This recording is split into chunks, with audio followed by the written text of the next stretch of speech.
Hello students, welcome to all in this class।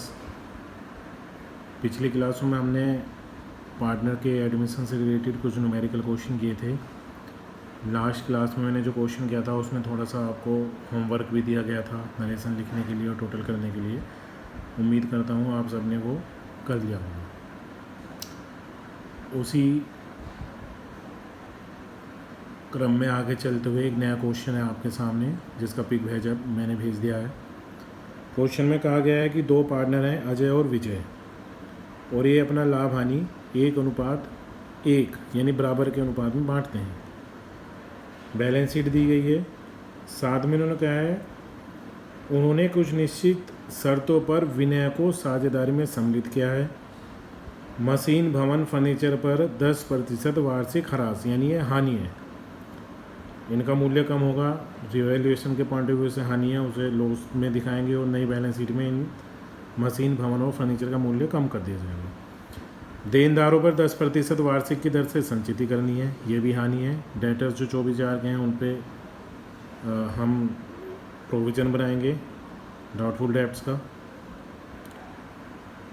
और नई balance sheet में debtors को उस अमाउंट से कम कर दिया जाएगा।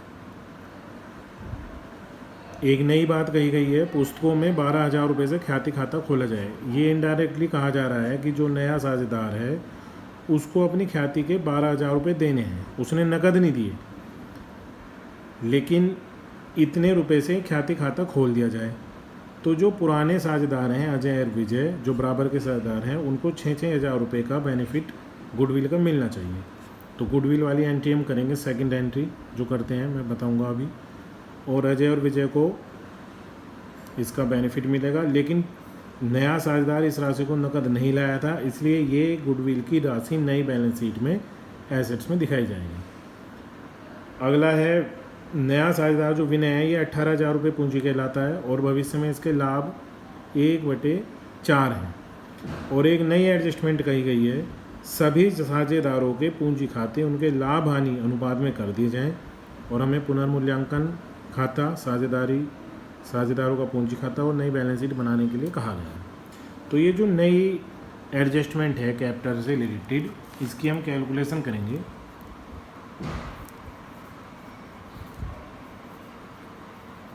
Calculation of capital. नया साझेदार है विनय और इसकी कैपिटल बताई गई है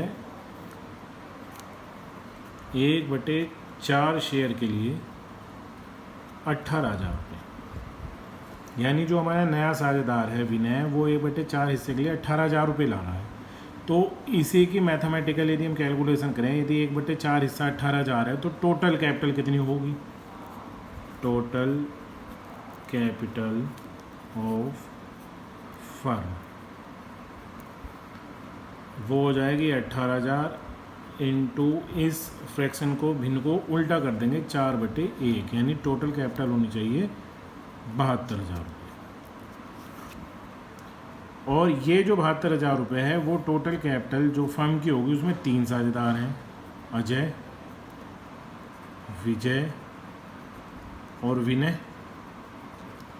विनय के तो हमें पता है, विनय के तो क्वेश्चन ने बताया हुआ है 18,000 है, यानी 72,000 में से 18,000 तो विनय की है। तो बाकी जो 72,000 में से 18,000 को माइनस करें 54,000 वो किसकी होगी? अजय और विजय की।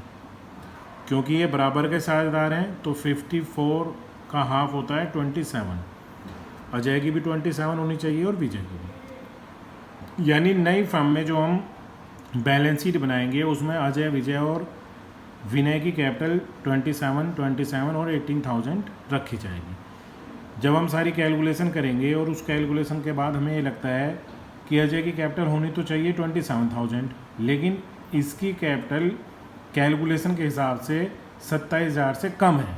तो जो कम अमाउंट है, जो डिफरेंस है, उतने पैसे से घर से लेकर आने पड़ेंगे। और यदि इसकी कैपिटल 27,000 होनी चाहिए और कैलकुलेशन के हिसाब से ज़्यादा बैठती है जो हम अभी अकाउंट बनाएंगे, तो जो एक्स्ट्रा अमाउंट है वो अजय अपने घर लेके जाएगा। वही विजय के साथ है। ये तो नया है, इसे तो 18,000 है ही। यानी कहने का मतलब ये है कि जो पुराने साझेदारों की अब कैपिटल आई है, यदि इस कैपिटल से कैलकुलेशन के बेस पे कम होता है तो पैसे घर से लाने पड़ेंगे, और यदि ज़्यादा होती है तो बाकी पैसे घर पे लेकर जा सकते हैं। इसी क्वेश्चन का जो एडजस्टमेंट है हम रिवैल्यूएशन अकाउंट की करेंगे। तो क्वेश्चन में हमें 3 एसेट्स फर्नीचर, मशीन और बिल्डिंग को कहा गया था 10% मूल्य कम कर दें। बैलेंस शीट आपने क्वेश्चन की पिक मैंने भेजी है, उसमें देखेंगे। तो इन सब का जैसे मशीन का मूल्य है